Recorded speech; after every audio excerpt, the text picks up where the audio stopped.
Bonjour les amis et bienvenue dans cette nouvelle vidéo. Et dans cette vidéo, je vous propose de continuer sur notre série de vidéos concernant MySQL. Ok? Et je vous propose tout simplement de voir dans cette vidéo comment ajouter une clé étrangère dans une table déjà existante. D'accord? Allez, c'est parti. Comme d'habitude, rendez-vous au terminal. Vous voyez ici, je suis dans mon terminal. Je vais voir d'abord si mon conteneur MySQL tourne. Voilà, on peut voir que mon conteneur MySQL tourne. Du coup, je vais exécuter ce conteneur. Ok, je me connecte à mon serveur MySQL.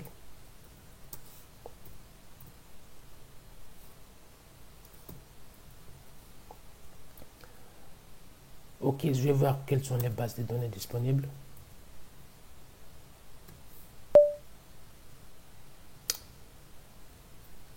C'est pas table, c'est sur database au lieu de table. Voilà, pardon. On peut voir qu'on a trois bases de données ici. Du coup, il n'y a rien de nouveau ici. C'est tout ce qu'on a déjà vu depuis dans les vidéos précédentes. D'accord? Ici, on a trois bases de données ici. FNDev, Exo, Exercice. D'accord? Et qui ont été créées par moi-même. D'accord?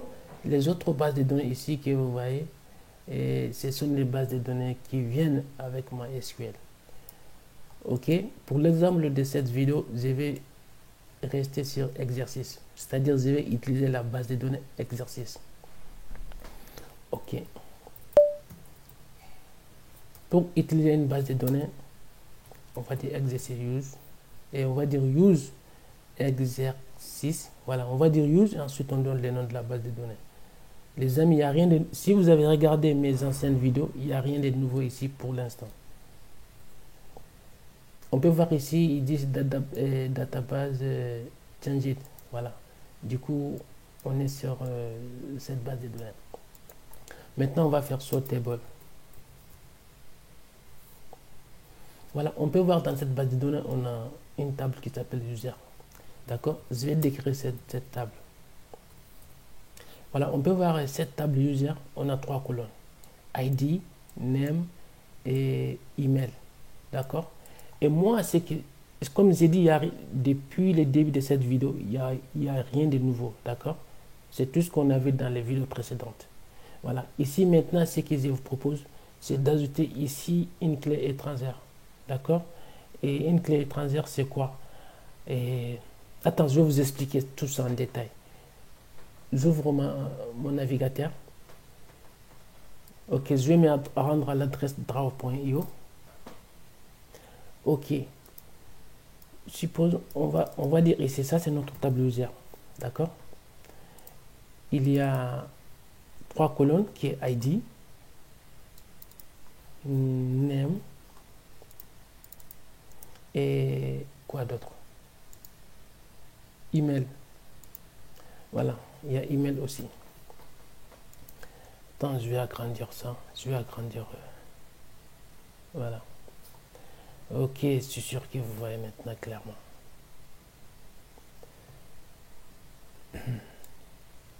Ok, ça c'est notre table actuelle qui existe, user, d'accord? On a trois colonnes dedans qui est ID, name et email. Et ici, on va mettre ici une deuxième table ici, qui moi, je l'appelle adresse, par exemple, adresse, oui. Il va avoir comme colonne ID, d'accord? Et également pays, d'accord? Ça va être l'adresse de l'utilisateur. Ok? Du coup, on va avoir l'ID comme colonne et les pays comme colonne également. On va aussi avoir la ville. Et après la ville, on va avoir la rue, voilà, on va les appeler, on va les nommer en anglais quoi. Ok, country, city, street, d'accord. Je vais supprimer ça. Voilà, dans notre table user, on a 3 colonnes et notre table adresse, on a 4 colonnes. Ça veut dire quoi une clé étrangère, d'accord? Une clé étrangère, c'est tout simplement si l'ID primaire, c'est ça qu'on appelle l'ID clé primaire, d'accord? ID là, l'ID dans une table, on appelle ça clé primaire, d'accord? Voilà. Si une clé primaire d'une table se retrouve dans une autre table, on appelle ça clé étrangère. Voilà. En anglais, ils disent foreign key. D'accord? Moi, c'est que moi, je vais ajouter cette clé primaire ici, clé primaire de l'adresse, ajouter dans la table user. Pour cela, on va dupliquer cette ligne et on va dire que la colonne que je suis en train d'ajouter ici, c'est foreign key. F foreign, K key. Ok? Du coup, je vais faire tirer des 8 et puis je vais préciser que c'est foreign key des adresses. Voilà. C'est tout simplement ça. D'accord? Maintenant, on a notre table user qui a une clé étrangère des tables adresses. Ce que vous devez retenir ici, l'utilisateur est obligé de renseigner son adresse au moment de l'enregistrement. D'accord? Voilà. Et je vais faire ça comme ça. C'est l'ID. Voilà. Maintenant, on sait très bien que l'ID primaire, c'est des tables adresses et il va vers table user. Et du coup, il va être l'ID et FK, c'est-à-dire foreign key dans user. Ok? Bon, maintenant, je vous propose d'aller dans le terminal et concrétiser tout ça. Pour l'instant, on a notre table user, mais qui a tout simplement 3 colonnes. On peut voir 3 colonnes. Et qui n'a pas encore cette colonne FK adresse. Voilà, pour qu'il possède cette colonne FK adresse, on va tout d'abord créer cette table, parce qu'il n'existe pas pour l'instant, table adresse. Allez, c'est parti, on va créer cette table adresse.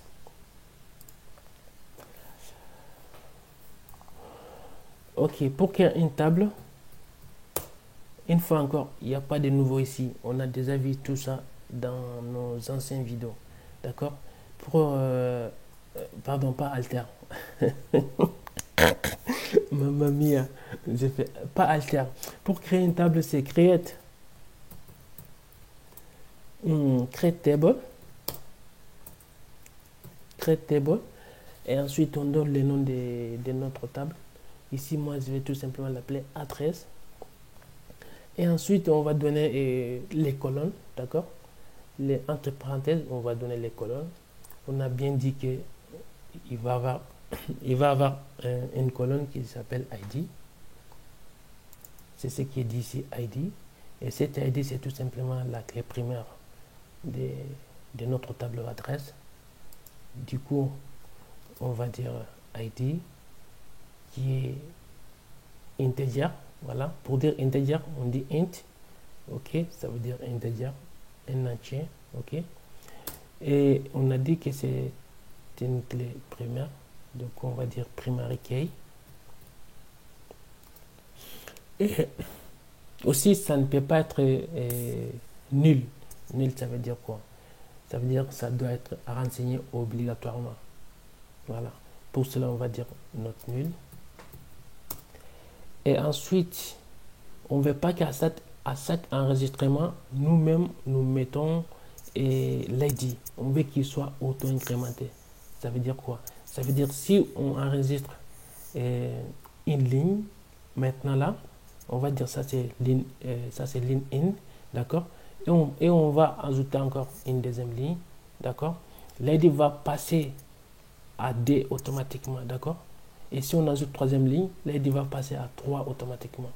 Vous avez compris ça? Ok. Pour cela, on va dire auto-incrémente. On va écrire ici auto-incrémente. Voilà, on est bien avec ça. On est bien avec l'ID. Du coup, on a dit il y a quoi comme colonne encore? On a dit qu'il y a country. Du coup, ici, on va dire country. Voilà. Et country va être varchar. Varchar, ça veut dire scène des caractères. Voilà. On va dire ici varchar. Et pour cela, on va donner la taille, une taille à ces varchar, c'est-à-dire la taille maximum. Il doit être limité à combien? Voilà, ici, moi, je vais dire 100 caractères.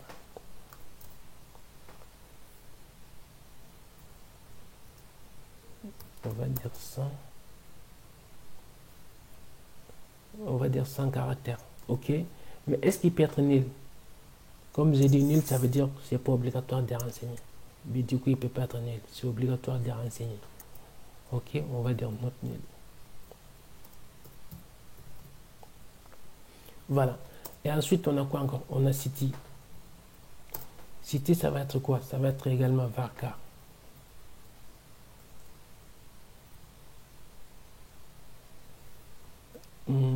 Varchar, il va être également 100 caractères.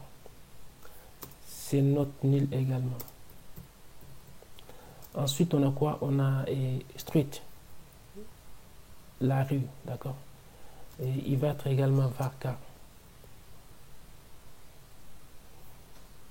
On va lui donner comme 200 caractères ou 250. Voilà, on est bien avec notre table adresse. Du coup, on met point virgule à la fin et puis on clique sur Entrée. Voilà, on peut voir ici query OK. D'accord? Et notre table est créée. Pour cela, on va faire show table. On peut voir que notre table adresse existe bien et belle ici. On peut la décrire en faisant des adresses. C'est exactement les colonnes qu'on a ajoutées tout à l'heure. 4 colonnes, ID, country, city et street. OK. Voilà. Et maintenant, notre table existe, adresse. D'accord? Maintenant, on fait comment pour rapatrier, c'est-à-dire ajouter ici et FK adresse. Ben, c'est le but de cette vidéo. Ok, c'est parti. Pour cela, tout d'abord, on va modifier notre table user. On va ajouter une colonne qui va s'appeler FK adresse. Pour cela, une fois encore, on l'a déjà vu comment modifier, comment ajouter une colonne dans une table. D'accord? Si vous regardez mes anciennes vidéos. Voilà. Pour ajouter une colonne dans une table, on va faire alter. Ensuite, on va dire alter table. Ensuite, on donne le nom de notre table ici. Et ensuite, on va préciser quelles opérations à faire. On va dire qu'on veut ajouter, c'est-à-dire add colonne. On va ajouter des colonnes. OK.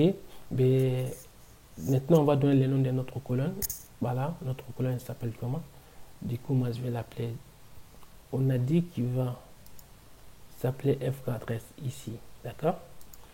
Du coup, je vais dire ici, on va dire FK adresse. Voilà. Maintenant, on va préciser les types. Ben, ça sera tout simplement des types integer. Ça veut dire int. Et aussi not nil. Voilà. C'est tout pour ça. D'accord? On fait entrer. On peut voir que c'est OK. Mais si on refait des user, on peut voir que notre colonne FK adresse est bien ajoutée. D'accord? Mais pour le moment, il est tout simplement une colonne simple comme les autres. D'accord? Il n'est pas encore foreign key. Voilà, il n'est pas encore une clé étrangère. Pour qu'il soit une clé étrangère, on va la modifier. On va dire à user et cette colonne qu'on a ajoutée tout à l'heure, c'est une colonne des clés étrangères. OK? Voilà, pour cela, on va faire une dernière fois alter. Voilà. Et table. Et cette fois-ci, on va dire toujours c'est user. Et cette fois-ci, on va dire add foreign key. Et on va préciser c'est-à-dire quelle colonne. Ici, c'est tout simplement FK A13. Voilà. D'accord? On dit de modifier la table user, ensuite d'ajouter une clé étrangère. La clé étrangère, ça sera tout simplement FK adresse qui est là. D'accord? Mais après, on va préciser, il va faire référence à quelle table. Pour cela, on va dire references. D'accord? Et references, du coup, on va donner le nom de notre table. Il va faire référence à quelle table? Dans notre cas, il va faire référence à table adresse. OK. Mais à table adresse, dans quelle colonne dans adresse? Du coup, c'est l'ID. Il va faire cette clé ici, FK adresse, d'accord, qui est une clé étrangère d'adresse ici. Il va faire référence à la table adresse elle-même ici. Et ensuite, à quelle colonne dans adresse? Il va faire référence à la colonne ID, qui est la clé primaire de cette table adresse. OK? Pour cela, on va mettre ici adresse ID. Ça veut dire tout simplement, il va faire référence à notre table adresse et à la colonne ID. OK? Maintenant, on met point virgule et on fait entrer. Mamma mia. On a une erreur. OK, je pense que ça c'est une fonction, ça là. Il faut mettre ici entre parenthèses. Voilà. Il faut mettre, quand vous dites add foreign key, d'accord, add foreign key entre parenthèses et mettez la colonne, d'accord, qui est FK adresse. Voilà. Voilà, on peut voir c'est OK maintenant, d'accord, query OK. Et on va refaire this user. Voilà, si vous avez remarqué, et regardez, c'est maintenant notre FK ici, FK adresse, maintenant c'est une clé étrangère. Parce que tout simplement, on peut voir key ici, ça c'est primary, et ça c'est MUL, d'accord? Ça signifie tout simplement c'est une clé étrangère. Ça fait référence à une autre table, d'accord? Et si vous ne me croyez pas, vous pouvez confirmer par ici. La première fois qu'on a fait this ici, on peut voir dans la table key, dans la table user ici, dans la partie key ici, si on regarde FK adresse, on peut voir qu'il n'y a pas MUL ici. Voilà. OK. Maintenant, une dernière chose à faire pour vous prouver que ça a marché très bien. On va tout simplement insérer quelque chose dans notre table adresse et on va voir comment ça réagit. OK. Maintenant, on va dire insert into adresse, d'accord? Du coup, on va mettre country, on va dire country ici, et city, street. Voilà. On va donner la valeur, plutôt les valeurs. Les pays, ça va être... Bon, je vais donner un exemple bidon, d'accord? Les pays, ça va être France. OK, on va dire France. La ville, ça va être Paris. On va dire Paris, ouais. Mais c'est tout ce que je sais. C'est tout ce que je sais en France, OK? On va dire Paris. Et street, ça va être Attends, bon, je vais inventer les noms d'une rue comme ça. Voilà, on va dire Vendée, rue des Toto. Voilà. Là, j'ai inventé. Ça veut dire pas que cette adresse existe, d'accord? C'est pour l'exemple de cette vidéo, je suis en train d'inventer tout ça, quoi. Voilà. Voilà, maintenant, on va faire entrer. Voilà, on peut voir OK. Si on refait select, non, attends, je vais insérer d'autres choses. Je vais insérer plusieurs tables. Ici, je vais dire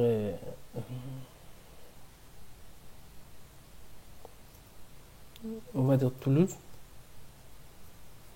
Toulouse. On va dire ici rue des Titi. Voilà, on va insérer encore. Cette fois-ci, on va dire ici, on va donner notre nom, par exemple, Italie. Mamma mia, Italie. Ok, ici, on va dire Milan, d'accord? Italie, Milano. Milano, Italiano. Ok, ici, ah là, c'est un problème. Je ne sais pas comment on appelle les rues en Italie. Oh, ok. Voilà, ils disent via Toto, non, non, et via Arduino, d'accord? Via Arduino et Chunkanta Auto. 58. Ok, vous avez compris. Ok, on fait entrer. Ok, c'est ok. Maintenant, on a trois colonnes dans notre, on a trois lignes. On a inséré trois lignes dans notre table adresse. Même si on fait select all from address. Voilà. On peut voir qu'on a trois colonnes, d'accord?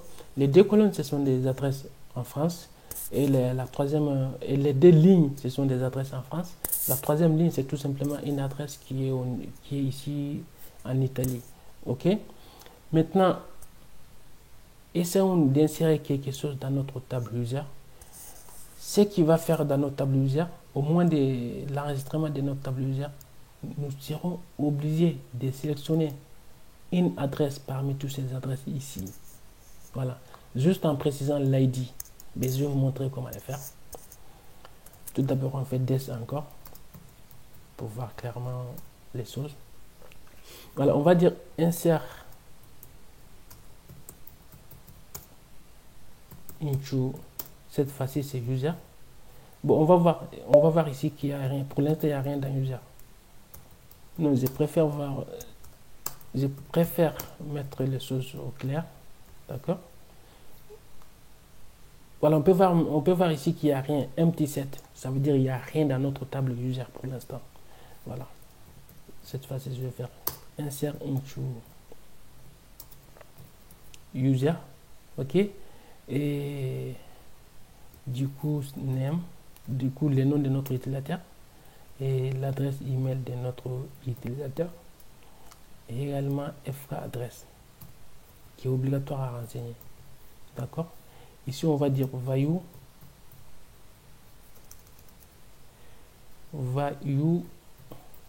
D'accord? On va donner un nom. Mais pourquoi pas John? Parce que là, Toto est fatigué. Je voulais mettre Toto, mais là, on utilise trop beaucoup. Donc, je vais dire John. Et ici, je vais donner l'adresse email comme john@gmail.com. D'accord? Et ensuite, et après ça, ce qu'il faut faire, c'est obligatoire. Vous avez tout simplement besoin. On a dit ici, name qui est là ici, c'est égal à John. Email qui est là ici, c'est égal à john@gmail.com. Du coup, adresse et FK adresse, ça sera tout simplement le numéro de l'ID ici, le numéro de l'ID dans l'adresse. Voilà. On est obligé d'indiquer soit on va dire 1, ou soit on va dire 2, soit on va dire 3. Je vais vous donner un exemple. On va donner par exemple D ici. On va dire D. Voilà, du coup, ce qui signifie que c'est utilisateur ici, là, du coup, il a l'adresse comme France, Toulouse, voilà, comme ça là. Vous avez compris? Parce que, voilà, cette ligne. Voilà, c'est pour qu'il faut faire comme ça. Ok, maintenant on fait entrer. On peut voir query OK. One query OK, one row affected. Ok, du coup on refait select all from et user. Voilà, on peut voir qu'ici on a un utilisateur dans user, dans la table user, qui a l'id in et aussi qui a un nom comme John, qui a adresse comme john@gmail.com et FK adresse, c'est-à-dire voilà, son adresse c'est numéro D. C'est numéro D, c'est tout simplement, et c'est numéro D que vous voyez, ça fait référence tout simplement à la clé primaire de notre table adresse ici. D'accord? Ok. Et c'est tout ce que j'avais à vous montrer dans cette vidéo. Et je vous dis à très bientôt dans une nouvelle vidéo. À la vidéo prochaine, on va faire la jointure et aussi faire des requêtes avancées. Ok? Pour cela, je vous dis ciao, ciao.